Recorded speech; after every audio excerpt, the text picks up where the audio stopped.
Assalamualaikum warahmatullahi wabarakatuh. Selamat siang semuanya. Halo. Eh, ini ada acara dari Satgas PPKS tentang Pekan Dialog mengenai saksi atau Satgas Aksi 1 Jam Inspiratif. Nah, di sini aku sebagai pembawa acara, perkenalkan nama aku Marsha Herunisa sebagai Satgas PPKS dari unsur mahasiswa bersama narasumber saya. Ya, perkenalkan nama saya Wahyu Ramadi. Saya dari Satgas PPKS unsur mahasiswa. Nah, pertama-tama, kan kita sama-sama dari Satgas nih, Kang. Aku tuh punya banyak banget pertanyaan karena mungkin aku baru masuk Satgas juga kan. Aku tuh mau tahu nih, Kang, kayak eh, apa aja sih yang bisa menyebabkan kekerasan seksual gitu, Kang, dari dasar-dasarnya. Oke, kasih pertanyaannya. Sebenarnya pertanyaannya ini cukup basic ya kalau buat masuk ke ya jadi anggota Satgas PPKS ini pertanyaan yang pasti sering banget didengar atau pasti sering banget ditanyain baik sama nanti saat sosialisasi ataupun biasanya saat seleksi masuk ke Satgas PPKS itu sendiri ya. Cuma yang pasti yang bisa nyebabin kekerasan seksual itu saya bisa bilang sih yang pertama itu pasti karena adanya ini ya adanya apa yang jelas sering terjadi biasanya karena ada rasa eh, lebih mendominasi daripada pribadi yang lain. Jadi misalnya sebagai seorang cutting di perguruan tinggi itu kan suka ada kultur-kultur tuh yang kayak misalnya dia ada ospek-ospek yang basicnya emang mempermalukan gitu. Memang kan pada dasarnya saya juga kurang paham ya. Kalau misalnya di Indonesia itu dia basic ospeknya mungkin agak-agak seru gitu kalau bentuknya perpeloncoan. Jadi terus-terusan dilakukan. Cuma ya seperti itu basicnya. Jadi ketika seseorang itu merasa dirinya di atas orang yang lain, itu ya itu juga dapat menjadi faktor yang menyebabkan terjadinya kekerasan seksual. Atau lebih jauh lagi kita bisa bilang misalnya kalau ada relasi antar kuasa nih, misalnya banyak kasus-kasus yang mungkin Marsha sendiri juga pernah baca atau pernah lihat ya, kayak misalnya ketua BEM di perguruan tinggi mana, atau misalnya rektor di perguruan tinggi mana, yang dia itu melakukan pelecehan seksual atau bahkan sampai melakukan kekerasan seksual gitu terhadap mahasiswinya. Nah itu juga menjadi faktor yang dapat menyebabkan terjadinya kekerasan seksual gitu ketika seseorang merasa relasi kuasanya itu lebih tinggi dibanding mahasiswa ini misalnya gitu. Ya dia bisa dengan bebas gitu melakukannya. Tapi ya balik lagi ini tergantung orangnya. Tapi hal ini tuh ketika ada bisa jadi menjadi faktor yang menyebabkan terjadinya kekerasan seksual gitu Marsha. Dan juga ya sedikit tambahan juga untuk lingkungan-lingkungan yang kurang aman nih, misalnya minim pencahayaan atau misalnya eh, lingkungan-lingkungan yang sepi aktivitas, itu juga alangkah lebih baiknya baik kita sebagai individu itu harusnya kita sadar kalau oh itu nggak aman gitu. Seenggaknya kita punya awareness dulu kalau itu tuh nggak aman gitu. Lebih baik ke jalan yang lain meskipun lebih jauh daripada kita harus maksain lewat situ gitu. Itu Marsha Jura. Oke, Kang, nangkap. Makasih banyak. Terus, Kang, kalau misalnya, kan tadi ada Akang mention tentang yang dirinya tuh merasa lebih dominan. Nah, Yup.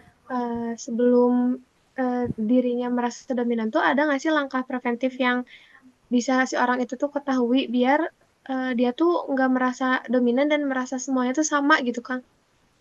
Ada nggak sih? Hmm, langkah preventif berarti pencegahan deh. Ya, biar si orangnya tuh nggak merasa dominan dan semua orang tuh sama gitu, Kang. Oke, balik lagi ya. Kalau misalnya langsung ke pribadinya masing-masing itu kan agak susah juga ya, karena setiap orang kan dia penerimaan atau ya apa yang dia pikirkan juga pandangannya kan selalu berbeda-beda ya. Cuma menurut saya pribadi, terkhususnya untuk di lingkungan Politeknik Negeri Bandung, itu apa ya? Untuk kita seenggaknya ketika ingin melakukan langkah pencegahan terhadap banyaknya kasus kekerasan seksual atau pelecehan seksual di kampus di perguruan tinggi lah ya. Ya kita juga bisa datang ke acara sosialisasi yang dibuat oleh Satgas PPKS. Itu adalah salah satu langkah preventif yang paling sangat mudah untuk ya sebagai kita untuk lebih paham gitu tentang batas-batas pribadi seseorang, terus apa saja yang bisa menyebabkan terjadinya kekerasan seksual, terus langkah apa yang mesti dilakukan, bentuknya seperti apa, itu kan merupakan langkah preventif yang kita lakukan gitu, supaya kita tidak menjadi korban, dan langkah lebih bagusnya lagi supaya kita tidak menjadi seorang pelaku juga, seperti itu Mas ya. Benar? Ada lagi? Oke, Kang, terjawab. Nah, tapi kan kalau misalnya tadi kata Akang solusi dan langkah preventifnya itu datang ke sosialis Satgas gitu. Nah, Tuh. gimana kalau misalnya kasusnya tuh orangnya tuh atau pelakunya tuh nggak datang gitu Kang ke si sosialis Satgas? Mungkin kayak ada kendala lain atau saat itu kan kelasnya mungkinnya nggak dapet informasi gitu Kang.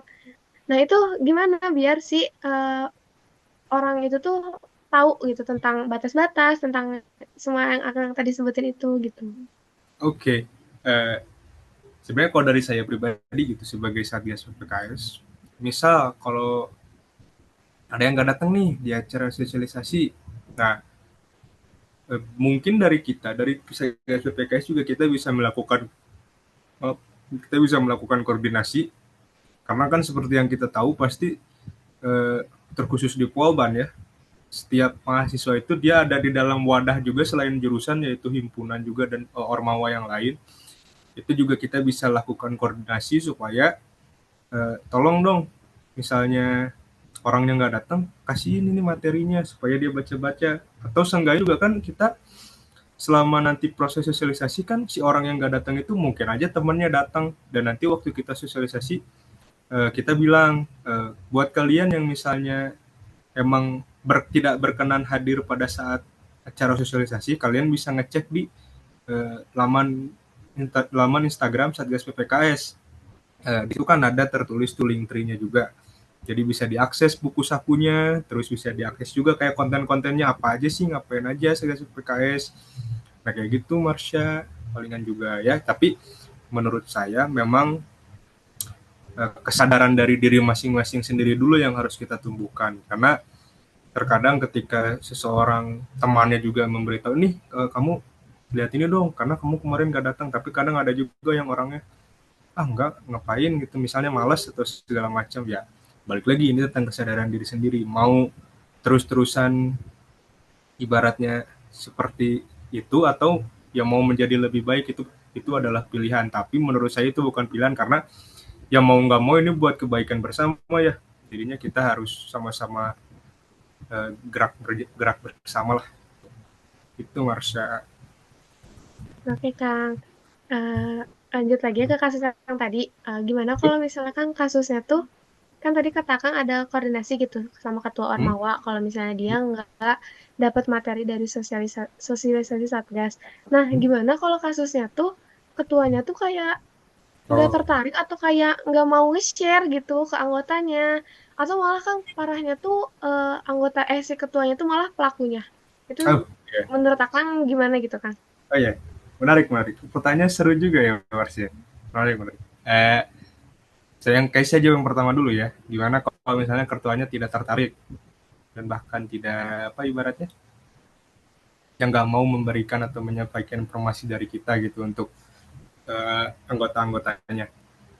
Ya mungkin pertanyaannya sama kayak gitu. Pertanyaannya kayak, ya kamu aware nggak nih sama kasus-kasus kekerasan seksual atau pelecehan seksual yang terjadi di kampus?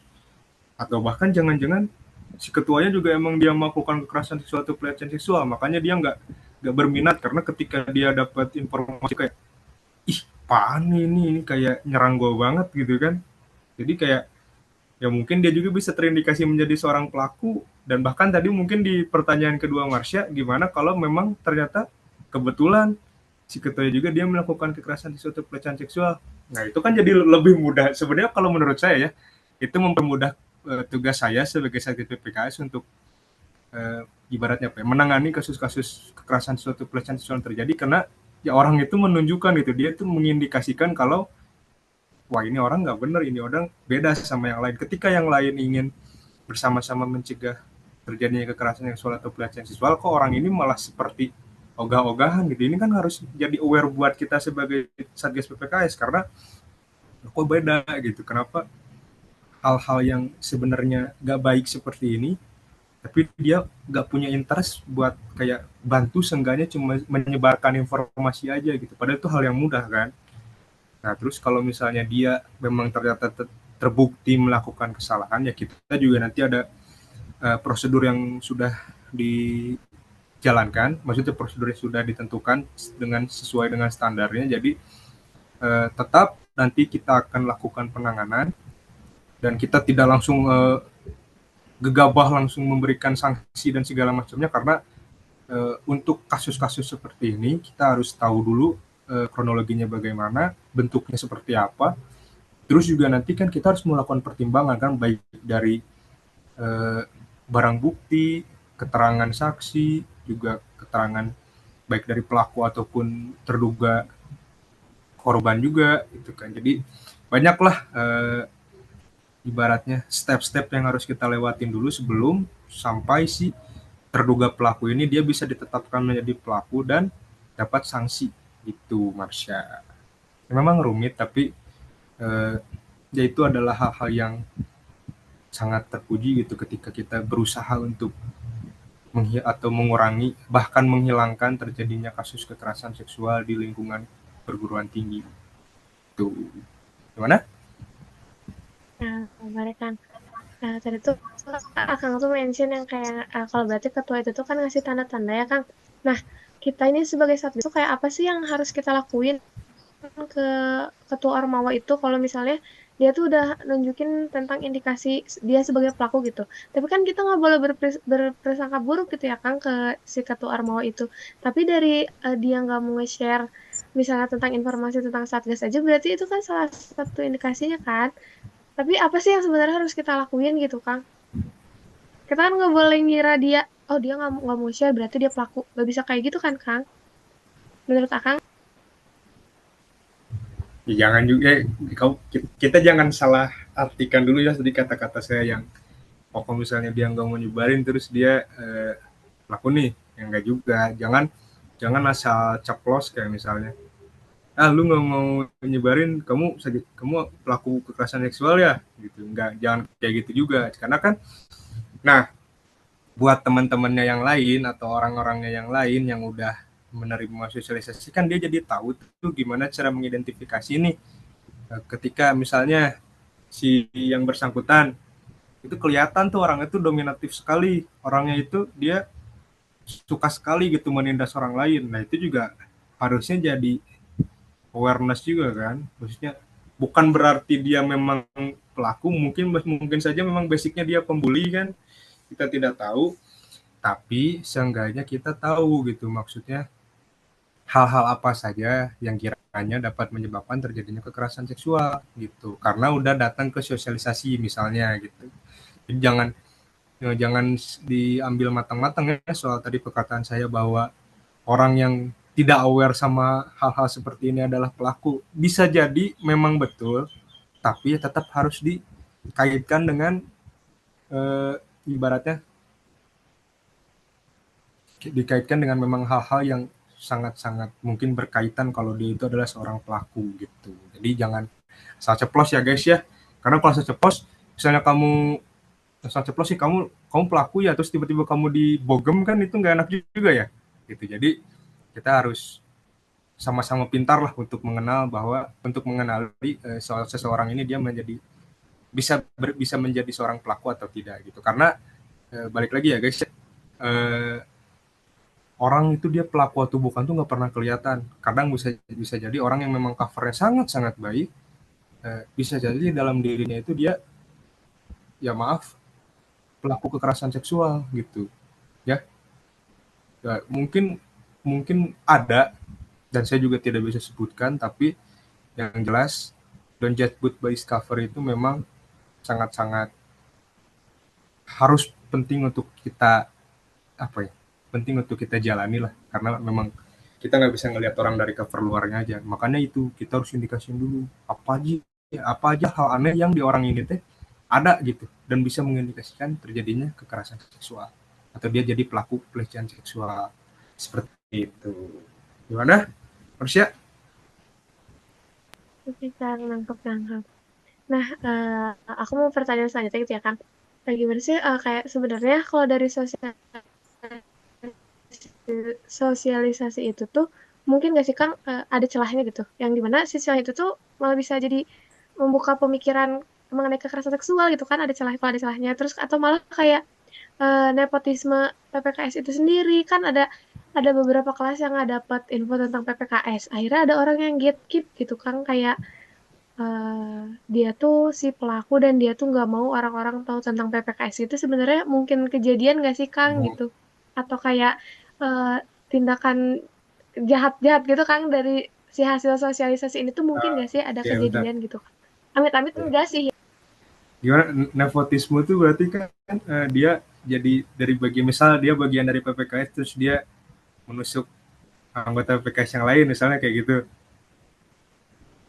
Sebenarnya nggak mention ke situ sih, Kang. Cuman maksud aku tuh Gimana? kayak kalau misalnya sosialisasi, Ya? terus pas sosialisasi itu ada kayak dia tuh malah menyalahgunakan ilmunya gitu kan. Dia tahu ilmu tentang PPKS yang udah kita sebar, yang udah kita sosialisasikan, tapi dia malah kayak nge-gatekeep ilmunya gitu. Oh, Terus biar orang-orang tuh nggak paham tentang tentang kekerasan seksual gitu, Kang. Itu mungkin nggak sih gitu kejadian gitu. Sebenarnya hmm, amit-amit jangan sih. Cuman hmm, menurut Akang sendiri, mungkin apa enggak? hmm. Oke.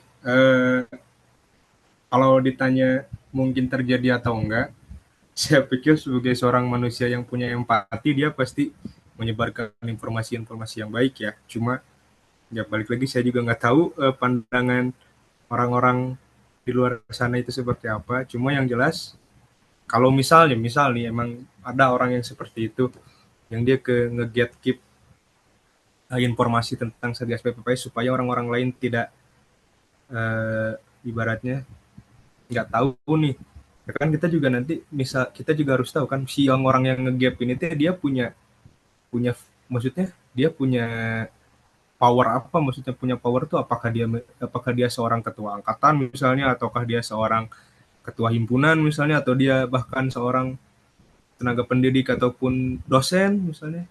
Itu kan kita harus ibaratnya tahu juga siapa nih yang gatekeep. Kalau misalnya yang gatekeepnya cuma kayak misal, aku Satgas PPKS tuh aku habis datang sosialisasi gitu, terus aku ya udah aku simpan aja informasi buat Marsha doang gitu sendiri. Apakah itu berpengaruh ketika ada orang yang emang menyebarkan ke 10 orang yang lain gitu? Itu kan nggak berpengaruh ya, 10 banding 1 gitu kan.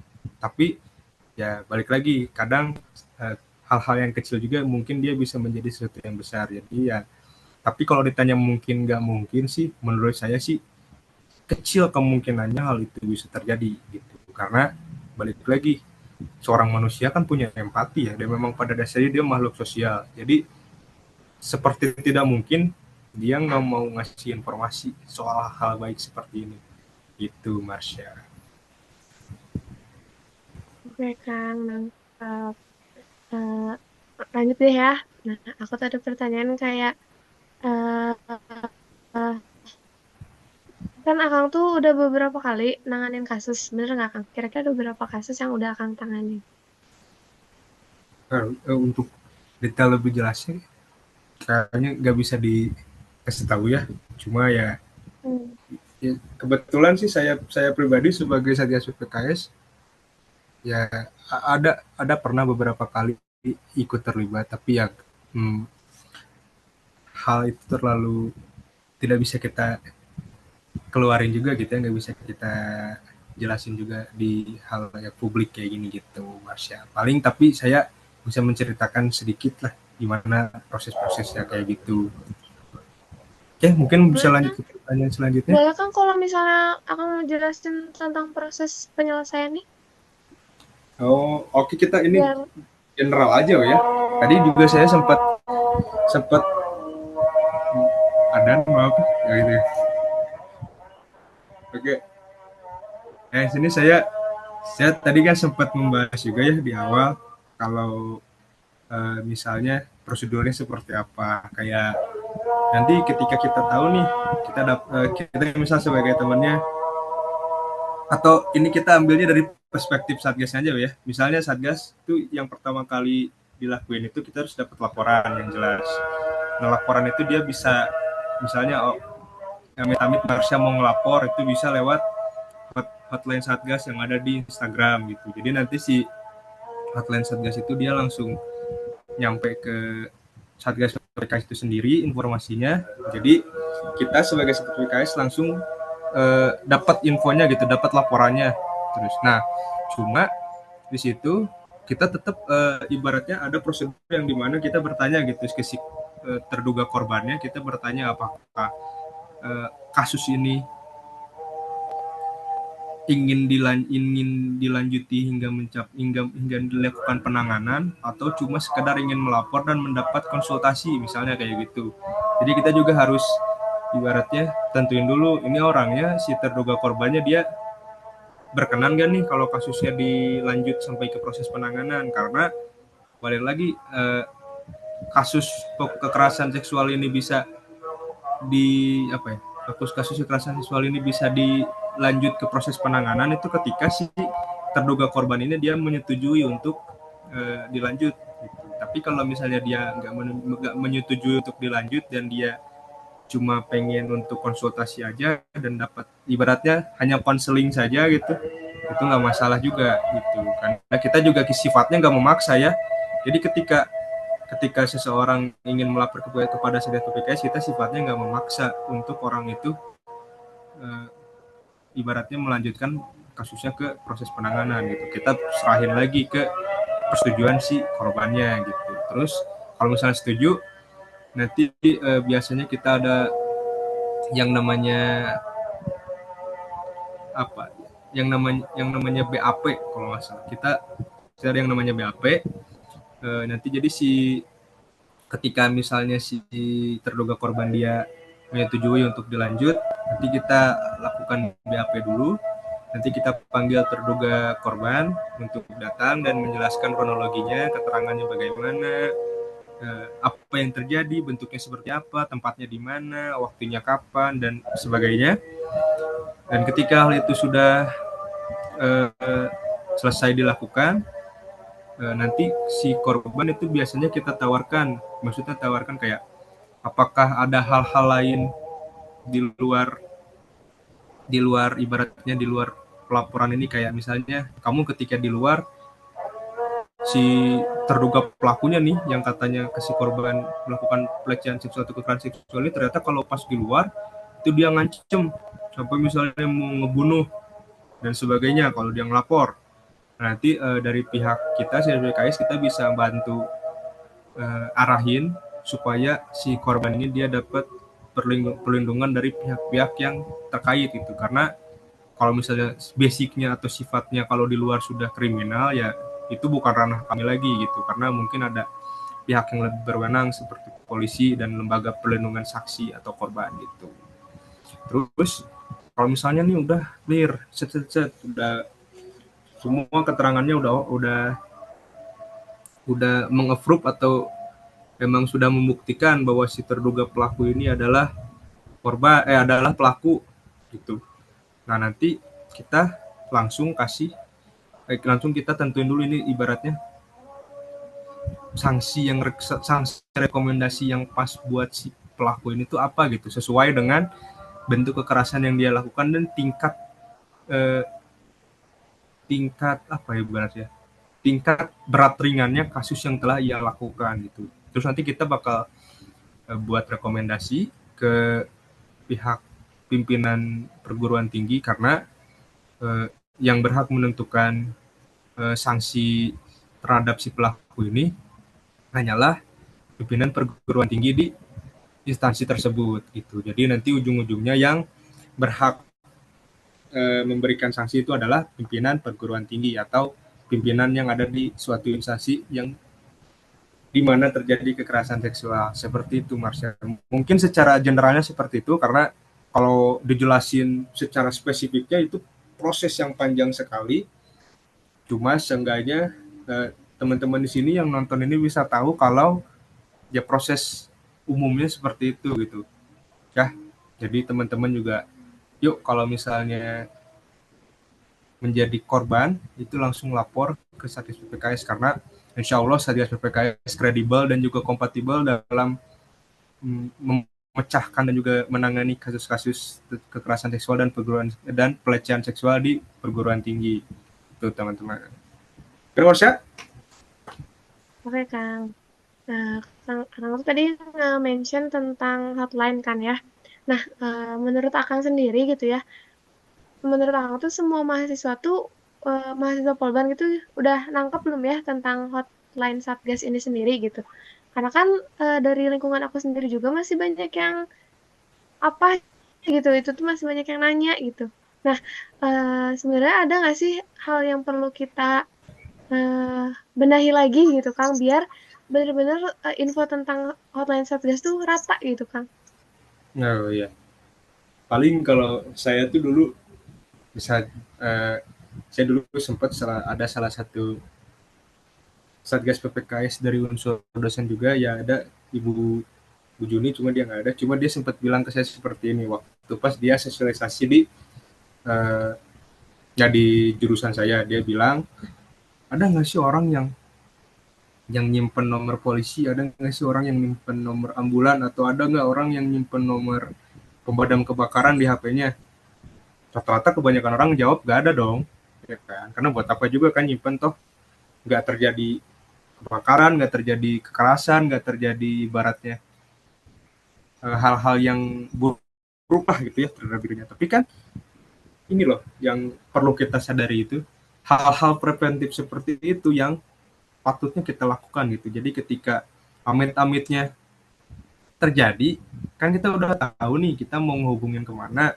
kayak misalnya kalau kalau terjadi kebakaran kita tahu kita harus menghubungin ke nomor yang mana ke pemadam kebakaran dan kebetulan sudah kita save juga misal nomornya itu kan lebih mempermudah gitu kan ketika amit-amit terjadi kejadian lah si kebakaran dan juga misalnya terjadi pencurian dan sebagainya macamnya itu begitu pula eh, yang bisa kita lakukan gitu ke orang-orang yang ibaratnya nggak tahu nih si fungsi hotline Satgas ini buat apa ya nanti mungkin orang-orang yang seperti Marsha misalnya yang ada di jurusan teknik kimia itu Marsha juga sebagai sertifikat bisa ngasih tahu tuh kayak ini tuh ya hotline Satgas itu ya sama kaitannya dengan nomor-nomor penting di luar sana kayak 911 misalnya kalau di Amerika langsung hubungin ke polisi ya sama kayak gitu jadi ketika amit-amit terjadi kasus kekerasan seksual atau pelecehan seksual itu ya udah kita tahu kita harus menghubungin kemana dan pihak terkait mana yang langsung dapat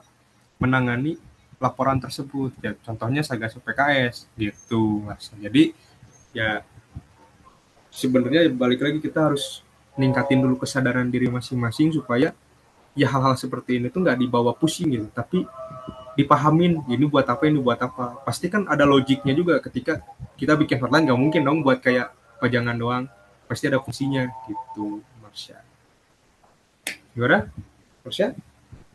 Ya, oke Kang. Nah, tapi Kang gimana kalau misalnya ada kasus gitu atau kayak korbannya tuh merasa kayak dilaporin juga nanti pelakunya nggak akan jerak. Terus nanti kalau misalnya aku lapor malah aku doang gitu yang malu di orang-orang pada maksudnya kayak anggota Satgas tahu aku kena pelecehan seksual atau kekerasan seksual sedangkan pelakunya masih bisa hidup kayak biasa, masih bisa ikut organisasi, masih ya hidupnya lancar-lancar aja gitu kan. Gimana kalau ada korban yang mikirnya gitu, jadi dia kayak "Oh, udahlah nggak usah dilaporin gitu, malu-maluin diri sendiri gitu kan misalnya. Gimana kalau ada korban yang berpikirnya kayak gitu kan? uh, gimana iya pertanyaannya ya uh, balik lagi ya, kalau misalnya kalau rekan-rekan di sini yang ngelihat itu teman-teman ya, yang ngelihat podcast ini, kita perlu pahamin dulu kalau misalnya kamu lapor ke Satgas PPKS itu pasti informasi yang kamu berikan itu nggak bakal sampai bocor ke siapapun atau bahkan ke lingkungan sekitar kamu, itu nggak bakal. Jadi kamu bisa yakin bahwa informasi yang kamu berikan kepada kami Satgas PPKS itu terjaga kerahasiaannya, itu pasti sangat-sangat terjaga kerahasiaannya.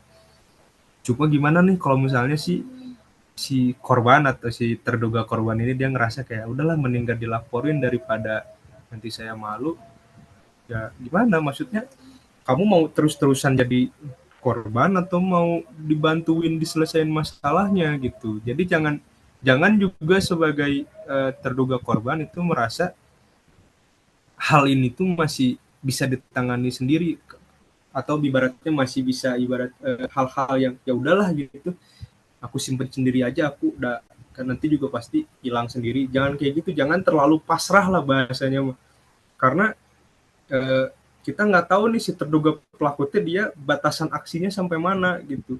Bisa jadi dia mungkin sampai tindak yang paling parah, misalnya tindak pemerkosaan atau bahkan sampai pembunuhan.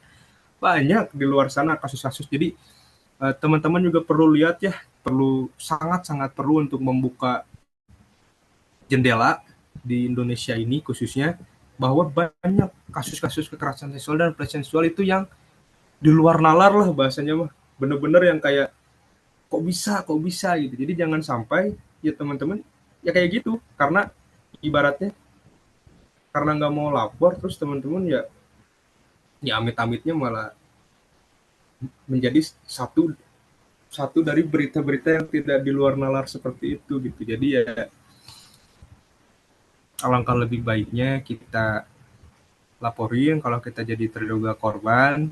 Cuma ya dari kita juga, dari pihak Satgas PPKS juga, insya Allah ketika teman-teman emang berniat melapor ke kita, kita juga nanti ada proses, ibaratnya apa, kita nanti proses penerimaan laporannya atau penerimaan keterangan dan juga kronologinya itu insya Allah sudah kompeten untuk eh, apa ya, ibaratnya menjadi teman bicara dulu aja gitu. Jadi kita nggak ada kesannya interogatif, kita nggak yang langsung kayak ini gimana, ini gimana, ini gimana. Jadi karena memang korban kekerasan seksual itu kan dia perasaannya sangat-sangat rentan ya, sangat-sangat rapuh. Jadi kita juga sebagai pihak PPKS juga belajar juga supaya gimana caranya ketika seseorang korban ini melapor kepada PPKS dia merasa nyaman, karena ketika dia sudah nyaman dia lebih rileks untuk menceritakan hal-hal yang traumatik buat dia gitu, supaya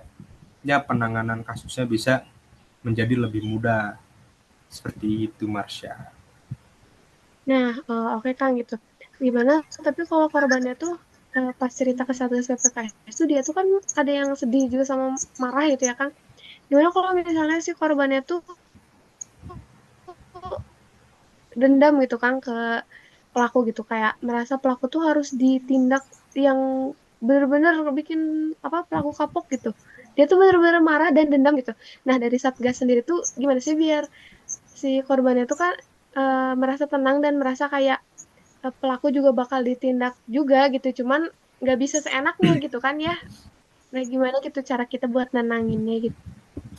Ya gimana ya, kalau kalau disuruh, kalau harus jabarin gimana caranya, itu kan nanti setiap individu kita beda-beda ya penanganannya.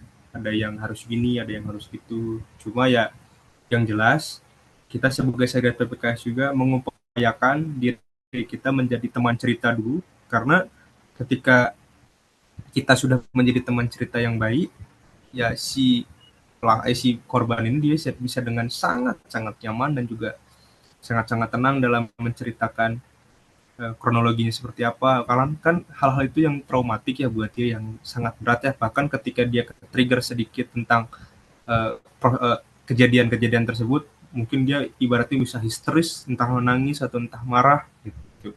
Jadi ya prosesnya sangat-sangat banyak dan sangat bervariatif. Cuma Yang jelas kita harus tahu memposisikan gimana caranya kita menjadi teman cerita dia dulu yang baik gitu. Baru ketika dia merasa nyaman, kita bisa dengan tenang mengambil keterangannya, mengambil kronologinya gitu. Supaya ketika si korbannya dia memang dalam keadaan yang safe, dia dalam keadaan yang sangat-sangat tenang, dia bisa memberikan keterangan dan juga kronologi yang sejelas-jelasnya. Seperti itu, Marsha. Oke, Kang, sangat menjawab banget ya. Dari semua pertanyaan aku tadi itu kan tentang di lingkungan kampus gitu ya, Kang. Nah, kita tuh kan sebagai manusia tuh nggak mungkin lingkungan kita tuh cuman di kampus, kampus, kampus doang gitu kan ya. Ada tetangga gitu kan, ada misalnya teman SMA, teman SMP. Nah, gimana gitu, Kang? Biar lingkungan kita tuh aware juga gitu sama kekerasan seksual, bukan dari kampus doang gitu, Kang. Hmm, oke. Pertanyaan bagus. Ya, kalau misalnya di luar lingkungan kampus ya, atau di lingkungan masyarakat, ya terkhusus bagi kami Satgas PPKS karena kami memang ditugaskannya untuk eh, ada di atau menyelesaikan dan juga melakukan pencegahan di perguruan tinggi, jadi kami juga tidak punya ibaratnya apa ya, tidak punya wewenang gitu. Kalau misalnya kita melakukan sosialisasi untuk ibaratnya masyarakat umum yang benar-benar misalnya di daerah Marsha nih, itu kita nggak punya wewenang gitu, karena mungkin ada pihak terkait yang memang rutin melaksanakan proses sosialisasi, tapi ibaratnya emang nggak kecapai aja gitu informasinya, nggak terekspos lah gitu ke orang-orang misalnya di sekitar lingkungan Marsha gitu. Nah, balik lagi teman-teman, jadi itulah pentingnya ketika kita membuka jendela jendela di internet dan sebagai macamnya media informasi lah ibaratnya ya. Ya teman-teman jadi tahu gitu ketika ada ibaratnya salah satu organisasi yang memang erat kaitannya dengan eh, proses pencegahan dan juga penanganan kekerasan seksual misalnya, atau misal ada organisasi tentang psikologi atau konseling misalnya gitu, teman-teman kan bisa dapat tuh media informasinya di media-media terkait misalnya di Instagram atau di Google atau di Telegram dan sebagainya macamnya gitu. Jadi teman-teman juga harus jangan nunggu informasi, tapi kalau bisa teman-teman cari informasinya. Jangan sampai ternyata memang ada gitu di lingkungan teman-teman teh yang kegiatan-kegiatan kayak sosialisasi PPKS di kampus, tapi teman-teman karena emang jarang buka Instagram aja atau jarang buka apa ya, jadi nggak tahu kalau ada gitu. Jadi jangan menunggu informasi, tapi lebih baik teman-teman juga cari informasi. Jadi karena ya kalau nunggu mah ya gitu jatuhnya kayak nggak tahu apa-apa padahal ada gitu. Ya, Marsha, Nah, oke, Kang. Jadi sebenarnya gimana? langkah konkretnya itu gimana, Kang? Apa yang perlu kita lakuin gitu di lingkungan tersebut? Misalnya di lingkungan Akang gitu ya, amit-amit gitu ya. Tapi misalnya di lingkungan Akang, mereka tuh kurang aware tentang kekerasan seksual. Misalnya anak kecil bercandanya tuh kayak jorok gitu, Kang. Misalnya itu tuh gimana sih biar kita tuh ngasih tahu ke anak kecilnya gitu, biar kalau itu tuh nggak boleh gitu. Tapi kan sebenarnya itu balik lagi ke didikan orang tuanya gitu ya kan. Cuman kan nanti anak kecil itu pasti tumbuh besar kan, pasti kayak dia tuh masuk SD, SMP, SMA. Nah, eh, cara ngehindarin kekerasan seksual itu kan dari kecil ya. Nah, gimana sih biar anak kecil yang di lingkungan Akang tuh atau yang ada di lingkungan aku lah gitu misalnya bisa aware gitu, bisa sadar gitu kalau itu tuh nggak boleh dilakukan gitu kan. Hmm, hmm, paling kalau misalnya dari Akang ya, gini aja simpelnya. Kalau misalnya terjadi di lingkungan Akang atau di lingkungan saya gitu ya, ya saya bisa ngasih tahu nih kalau misalnya saya kenal nih sama anaknya yang dia ngomong jorok atau dia ngelakuin misalnya bercanda-bercandanya jorok sama lawan jenisnya si anak kecil ini, ya saya bisa kasih tahu ke orang tuanya kalau misalnya ini anak tadi ngelakuin hal ini gini gini gini, lalu lebih baiknya dikasih tahu kalau itu tuh nggak boleh nggak boleh nggak boleh. Cuma memang ya pada dasarnya di Indonesia ini ya memang mau tidak mau hal-hal seperti kekerasan seksual dan pelecehan seksual ini atau basis-basis pembahasan tentang seksualitas itu menjadi sesuatu yang tabu gitu kan. Nah, sesuatu yang tabu ini yang sebenarnya yang jadi senjata makan tuan. Jadi ketika orang-orang itu nggak mau ngebahas, tapi ketika kejadian hal-hal yang emang di luar nalar tadi yang saya bilang, ya itu adalah suatu konsekuensi menurut saya gitu dari ketidak apa ya ibaratnya ketidaksiapan pemerintah ataupun lembaga-lembaga terkait yang memang dia tidak ibaratnya apa ya kurang bisa menyebarkan informasinya mengenai ya ini batasan-batasan pribadi, terus kayak proses pencegahannya, terus kayak hal-hal yang bisa menyebabkan terjadinya kekerasan seksual kepada masyarakat umumnya gitu. Jadi langkah konkretnya ya kalau saya tadi udah seperti saya bilang, saya bisa bilang ke orang tuanya kalau anak ini melakukan hal-hal yang seperti ini, misalnya hal-hal yang tidak terpuji, tolong kasih tahu dengan baik-baik. Jangan juga dipukulin anaknya, jangan juga dikerasin, karena ya yang namanya anak kecil ya, dia sangat-sangat rentan. Jadi ya langkah lebih baiknya dia tuh pasti pasti cepat ngerti kalau misalnya kita bilang itu tuh nggak boleh, dia pasti ngerti itu nggak boleh gitu. Kalau misalnya itu nggak boleh, nanti kamu dapat ini konsekuensi ini gitu, nanti dia pasti bakal mengerti gitu. Cuma kalau ke yang lebih luasnya lagi, saya kurang kompeten untuk menjelaskannya, tapi yang jelas yang saya tahu adalah pasti ada pihak-pihak terkait di luar sana yang memang dia khusus untuk memberikan pencegahan dan juga penanganan kepada masyarakat umum gitu. Masya. Gimana? Nah, kan tadi kan kata Akang tuh langkah konkret misalnya ada anak kecil yang emang kurang baik gitu ya obrolannya atau misal bahasanya jadi jorok gitu. Eh, Kata Akang tadi laporin kan ke orang tuanya, jadi Akang gitu kayak, ah nggak mungkin anak saya ngomong kayak gitu, kamu aja kali ngarang, kamu mau adu dombakan saya dengan anak saya gitu. Itu gimana kan? Kalau kayak gitu. Ya, yang ya itu namanya cerita-cerita di lapangannya kan kayak gitu ya. Karena kalau menurut teori kan memang sangat-sangat mudah ya. Tapi kalau di lapangannya kayak gitu ya gimana? Ya kalau dari saya pribadi mau ya, ya enggak, saya pikir tidak mungkin gitu seorang orang tua itu marahin saya dan berpikir kalau saya mengadu domba dirinya dengan anaknya gitu. Tapi yang jelas ya saya juga harus lihat dulu gitu si anak itu dia ngelakuin apa, saya harus pastiin dulu bener gak nih yang dia lakuin itu bener-bener ibaratnya yang emang si anak kecil ini nggak tahu kalau itu tuh pelecehan seksual itu, saya harus simak baik-baik kalau ini udah kelewat jalur misalnya gitu ya, saya bisa laporin ke orang tuanya gitu supaya ya mungkin bisa saya videoin supaya orang tuanya paham kalau ini anak kamu nih tadi sama temen ceweknya misalnya pegang-pegangan ini gitu. Ya saya bisa kasih lihat ke orang tuanya, bu nanti anaknya tolong lebih dijaga gitu-gitu. Cuma ya tetap nanti kita lihat situasi kondisinya bagaimana, kita juga lihat pembawaan orangnya seperti apa gitu. Jadi janganlah sampai malah yang niatnya kita mau nolongin tapi malah kita yang kena sial gitulah ibaratnya. Jadi kita juga harus uh, prepare lah, kita harus benar-benar prepare menyiapkan supaya ya kita jangan jadi kita yang kena gitu. Marsha. Hmm. Aku setuju banget ya sama yang saran Akang yang tadi videoin gitu direkam. Menurut aku penting banget ya naruh bukti tuh dari kejadian apapun gitu. Yang dimana Bu Fitri itu kan pernah ngajarin kalau misalnya di samping handphone tuh harus ada kamera gitu biar kalau misalnya ada kejadian apapun tuh bisa langsung kita rekam atau kita video gitu. Nah, menurut aku kan itu penting banget gitu kan.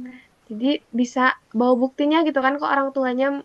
Misalnya in case orang tua itu malah jadi nyalahin kita gitu. Kita bisa kayak, ya ibu ini lihat aja sendiri nih videonya gitu kan. Kita bisa langsung kayak gitu. Aku setuju banget sama akang yang itu. Nah, tapi kan kalau misalnya orang besar nih Kang, masih tentang lingkungan masyarakat gitu ya. Kalau si orang besar ini tuh, dia tuh nggak punya siapa-siapa buat dilaporin gitu. Eh, dia tuh harus lapor kemana sih Kang gitu?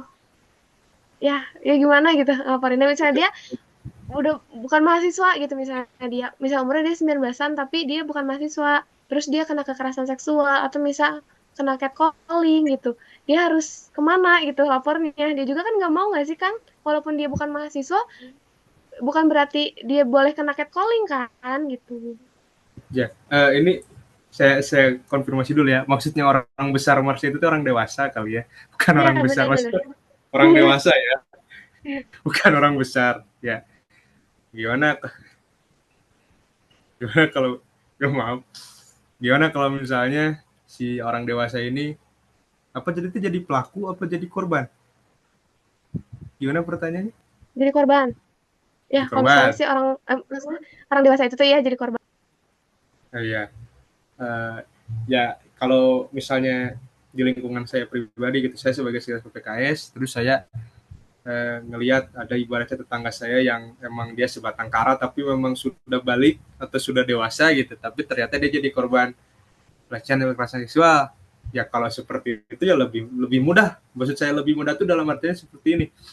Ketika si masyarakat umum itu dia yang menjadi korban, itu kan kita udah banyak ya di media-media terkait itu yang tentang info-info kayak LBH misalnya atau LPSK misalnya, atau ibaratnya yang paling gampang deh polisi, itu kan banyak tuh tersebar di Google atau di TV, bahkan mungkin media-media terkait yang memang ngasih tahu kalau misalnya mau ngelaporin kekerasan seksual atau pelecehan seksual itu ngelapornya kemana. Kalau di tingkat masyarakat umum itu kan lebih mudah tuh diaksesnya, tapi ya memang kalau misalnya terjadinya di saya gitu, di lingkungan saya, ya saya juga bisa bantulah kayak ibu atau bapak itunya bisa ngelapor ke ini misalnya ke LBH misalnya atau ke LPSK misalnya atau ke Komnas Perempuan misalnya, kalau si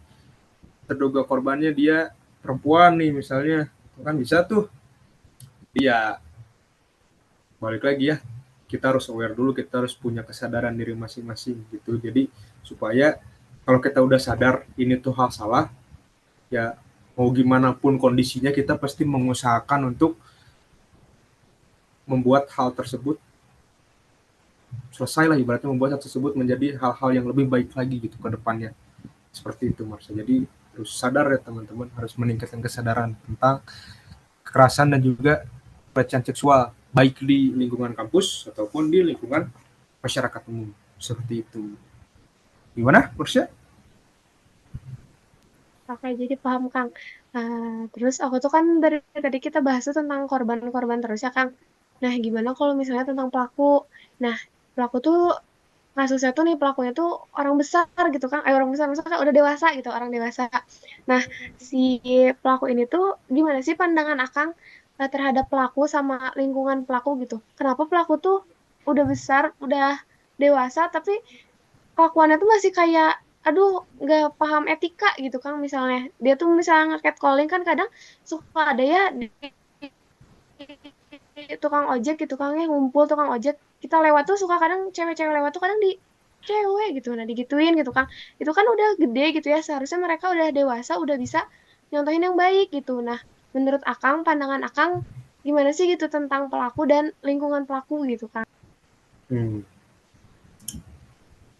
Kalau ini masih bahasan yang sebenarnya dari cukup dijawab dengan sepatah atau dua patah kata ya, karena ini masalah yang udah cukup ibaratnya apa ya, terlalu luas cakupannya. Cuma ya kalau pandangan saya pribadi, ya hal yang tadi saya bilang, jadi ketika dari dulunya kita menganggap kalau seksualitas atau hal-hal yang berbau dengan seks edukasi itu adalah hal Boleh ya, dilanjutkan. jadi saya balik lagi pandangan saya ya, tadi soal gimana kalau udah gede-gede tapi masih pikirannya catcalling segala macam, ya itu adalah konsekuensi yang mungkinnya kita dapetin dari awalnya karena kita nganggap di Indonesia mah ini hal-hal yang tabu dan sebagainya macamnya gitu. Itu konsekuensi yang mungkin kita harus dapetin gitu. Tapi ya gimana ya Cah ya, jadi ya sebagai masing-masing individu pasti dia punya kesadaran yang berbeda-beda gitu. Jadi mau itu orang gede, mau itu anak kecil, ya dia juga kalau misalnya dia nggak paham, dia nggak sadar, ya tetap aja dia ngelakuin ya karena dia nggak tahu, atau bahkan karena dia merasa apaan sih ginian doang, itu udah nggak masalah lah gini, ya itu karena memang dia nggak sadar gitu ya Mas ya, paling gitu kalau pandangan saya mah. Nah, Kang, sesuai yang tadi Akang bilang gitu ya, sebenarnya itu apa sih, Kang, yang perlu dibenahi dari, orang dewasa itu atau anak-anak kecil itu yang tadi Akang bilang? Apa sih yang harus dibenahi gitu? paling paling yang harus dibenahi ya gampangnya ya dengan ngasih tahu mereka tentang seks edukasi. Misalnya kalau kalau ke anak kecil, kamu megang, ibaratnya megang itunya teman kamu itu nggak boleh tahu, itu nggak boleh. Nanti ibaratnya kita kasih kasih pemahamannya dengan sederhana nih, kalau misalnya kamu pegang itunya, nanti orang tuanya marah loh, nanti orang tuanya nyubit kamu loh. Jadi kan dia tanpa sadar takut tuh, jadi dia paham kalau yang dia lakukan itu adalah hal yang salah gitu. Jadi ya dia seiring berjalannya waktu, tanpa adanya konsekuensi pun, ya dia sudah sadar kalau hal itu salah gitu. Terus kalau misalnya ke orang yang gede gimana, orang dewasa, nah, itu tadi kita juga bisa, ya teman-teman juga bisa ngelihat nih di laman PPKS atau di pihak-pihak terkait yang memang khusus menangani di bidang-bidang seks edukasi, teman-teman bisa baca-baca. Karena kan ya nggak mungkin dong orang dewasa nggak punya Instagram atau nggak punya media-media sosial mah ya. Jadi teman-teman bisa mengakses informasi di sosial media, bisa di sosial media lembaga-lembaga terkait tentang seks edukasi. Nah, situ teman-teman bisa baca, bisa pahami juga gitu. Atau bahkan mungkin ada lembaga-lembaga yang dia membuka ibaratnya apa? Membuka konsultasi misalnya untuk bertanya, itu teman-teman bisa manfaatin gitu. Paling gitu Marsha. Oke, Kang, makasih banyak banget. Dari tadi tuh pertanyaan aku tuh bener-bener kejawab dengan jelas banget ya, dengan rinci banget. Karena itu pertanyaan terakhir juga ya, Kang. Mungkin ada sepatah kata atau dua patah kata terakhir dari Akang boleh tentang apa buat penonton gitu kan. Ini penontonnya nggak siapa tahu di luar mahasiswa Polban juga kan gitu. Mungkin ada beberapa kata-kata. Oke, yang jelas kita harus meningkatkan kesadaran terhadap kekerasan seksual dan juga kekerasan seksual. Juga kita harus ibaratnya apa ya, mulai aware dan mulai juga eh, apa ya, melakukan langkah-langkah pencegahan lah, kayak mencari informasi-informasi terkait supaya ya kita jangan sampai jadi pelaku dan juga jangan sampai jadi korban. Tuh, jadi tetap menjadi orang yang baik, karena menjadi orang baik itu ya tidak merugikan orang lain lah. Ya paling itu pesannya dari saya Marsha. Oke, Mungkin ada Kang. tambahan lagi? Udah, Kang, cukup. Makasih banyak banget ya. Paling penutupan Ya, dari aku. ya. eh penutupan dari aku, ya kita semua benar banget ya kata kamu tadi, kita semua harus aware, kita semua harus paham, harus terbuka gitu pandangannya ke lingkungan sekitar.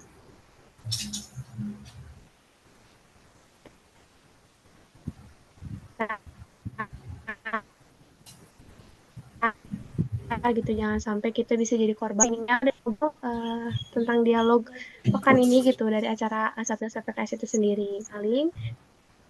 Paling saksi Satgas aksi 1 jam inspiratif. Aku tutup cukup sekian. Terima kasih banyak semuanya. Wassalamualaikum warahmatullahi wabarakatuh. Waalaikumsalam.